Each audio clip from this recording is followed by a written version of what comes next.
Ladies and gentlemen, welcome back to the WordSmith. Today, we wander into the shadowed labyrinth that is Ren's animal flow.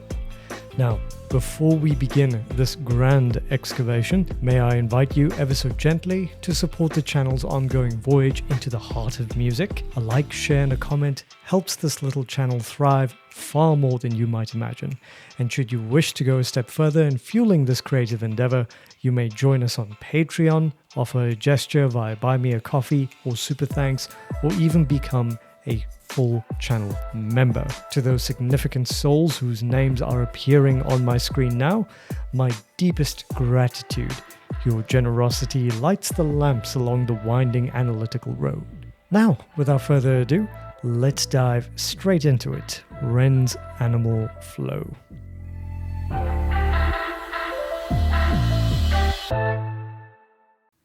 Okay, here we go, back with Ren. I feel like it's been a while, but I'm here for it. This is different. Animal flow. You're in the mind of a cannibal king where chaos and anarchy roam. And trouble is bubbling under the skin. Yeah, this is sinister vibe.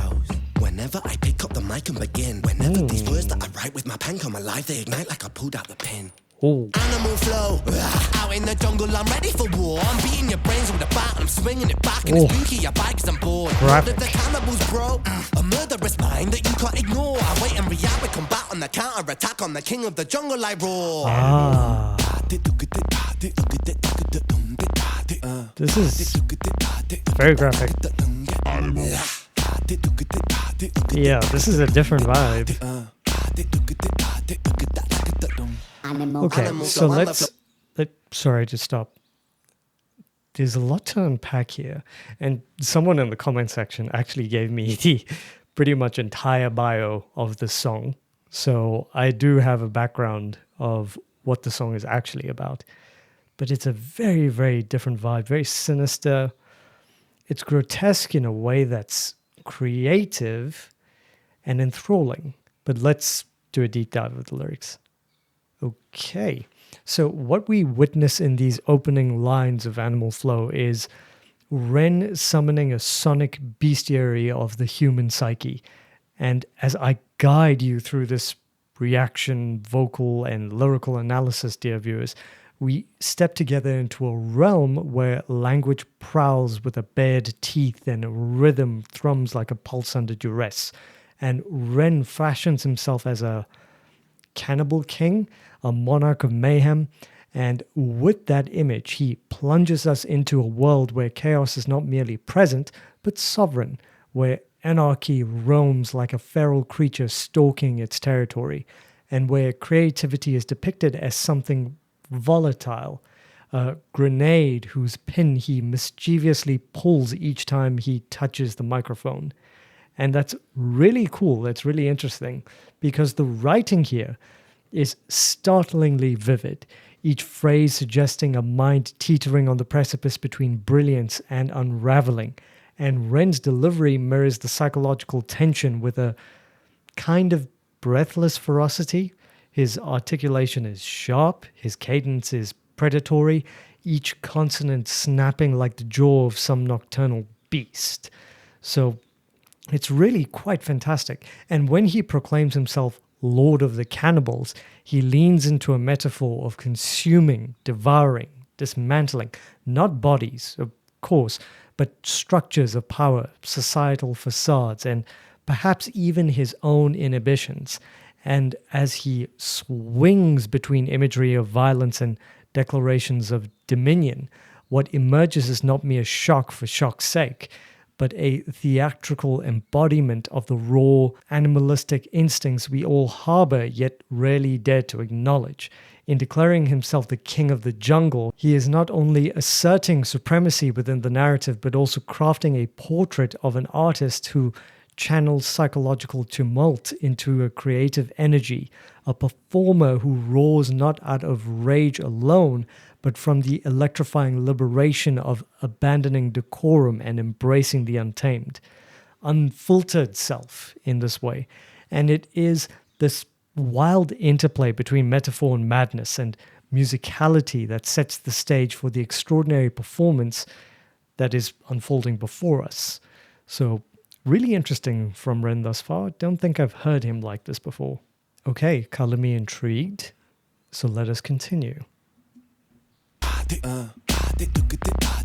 The whole Animal flow, I'm the flow CEO. I've got mountains of murderous Oh, brain. okay. Panic, I blow and cause mayhem and panic. There's nowhere to run from my mind. I'm an impassable flow, never slowing, just growing and flowing with intricate song is lines. deeply Yes, I put psychological. in my teeth when I bite like a beast. Blood, I drink it like wine. Oh, Animal flow, out in the wilderness, I will be king. Sit on my throne, I'm the lord of Ah, the rings. great line. On my own, I'm a terrible thing. Animal skins over my shoulders like bling. They will be clothing my sins. Interesting. I came to win over and over again. I'll take your life with a grin. Animal.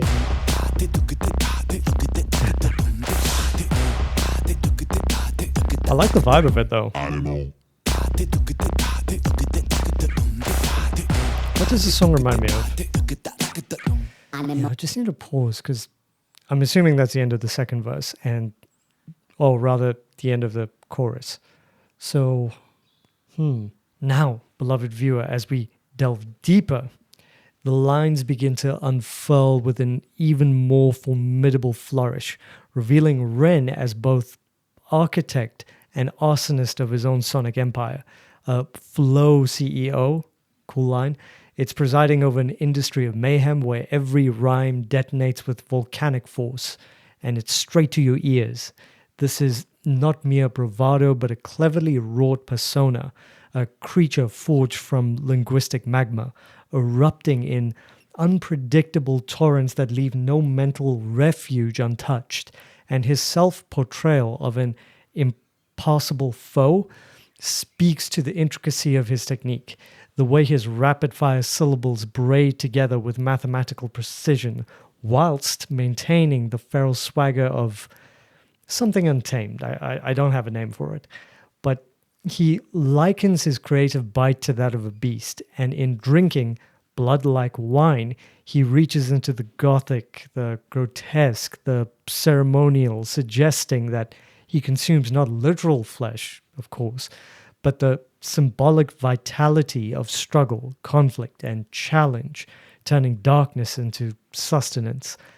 Then, with theatrical command, he strides into the wilderness and crowns himself king, intertwining mythic references, the throne of wilderness, Lord of the Rings, to craft an iconography of dominance that feels both ancient and modern, but both heroic and monstrous.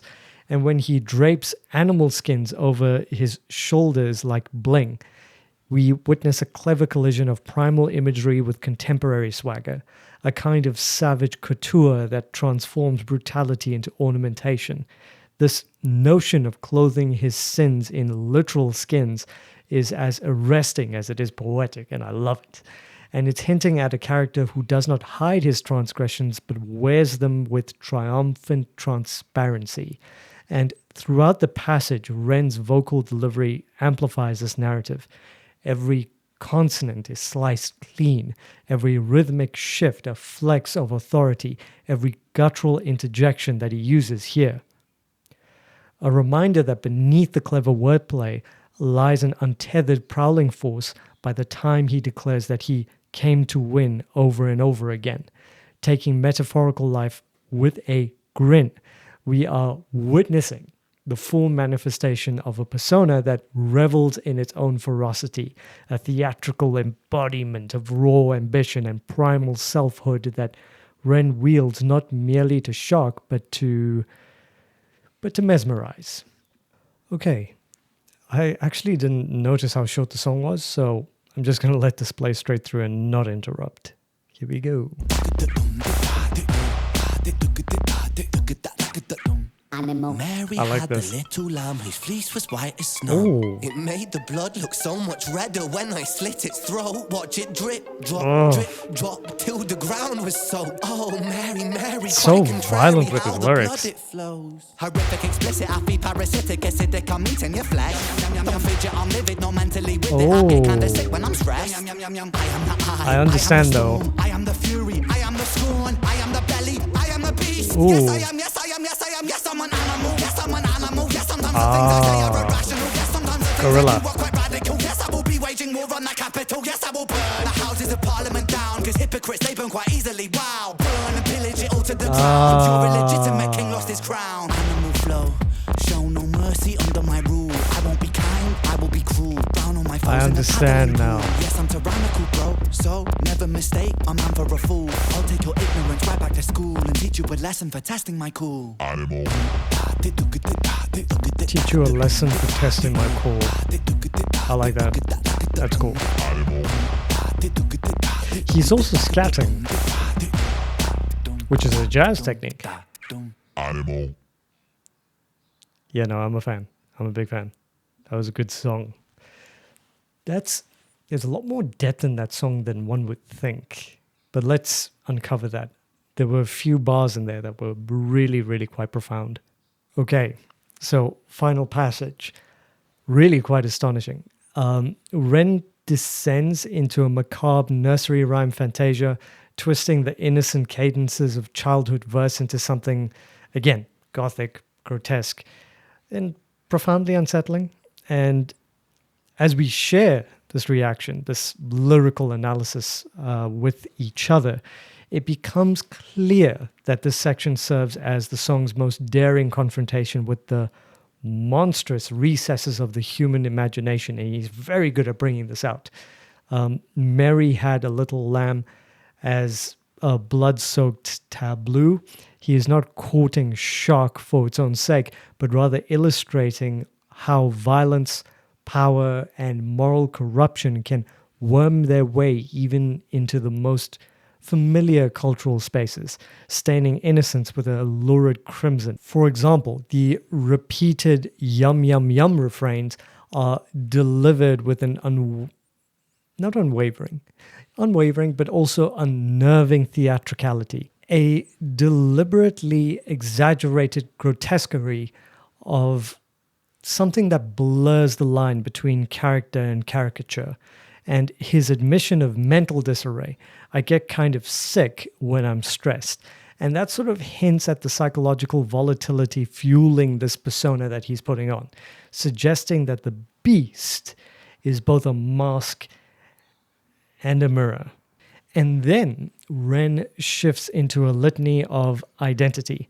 I am the I, the storm, the fury, the scorn. Now think of that for a minute. That is a crescendo of apocalyptic self-mythologizing, and he delivers it with a rolling incantatory rhythm, reinforcing the idea that this creature he is embodying is not merely physical but elemental, a force of nature rather than of man.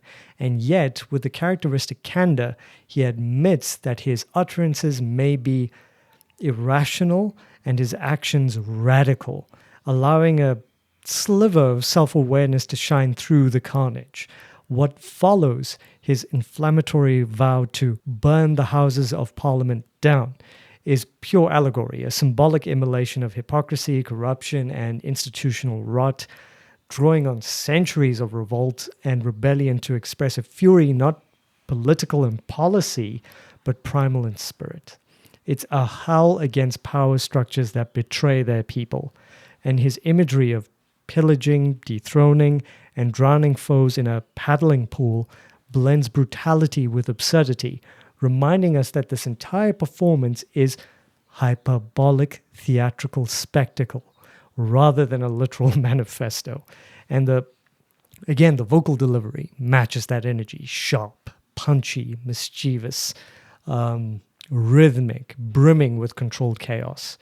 And then by the time we close and we reach the end, the closing assertion that he will teach you a lesson for testing my cool, Ren has fully crystallized the persona of a tyrant beast, a symbolic creature formed from satire, anger, artistry, and psychological tumult.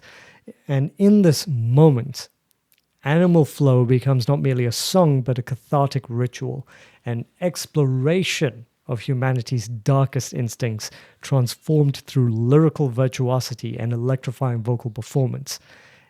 And it becomes something strangely enthralling, disturbingly beautiful, and utterly unforgettable. I love the message behind this. If this exploration stirred something within you, if it provoked thought, curiosity, or even a delighted shiver, fair enough.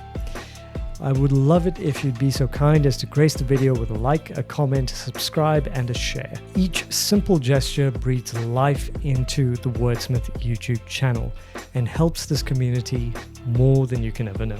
Once again, thank you so much. And should you wish to nurture the channel even further, you may join our circle on Patreon, extend a kindness via Buy Me a Coffee or Super Thanks, or become a fully fledged channel member. Remember, if you do join on Patreon, you can enjoy exclusive perks and benefits. My profound thanks once again to everyone who has supported the channel thus far. You are deeply cherished. Until next time, ladies and gentlemen, do be kind, do be gentle, and be respectful to one another and help each other out when you can. And I'll see you lot in the next video. Take care, everyone. Cheers.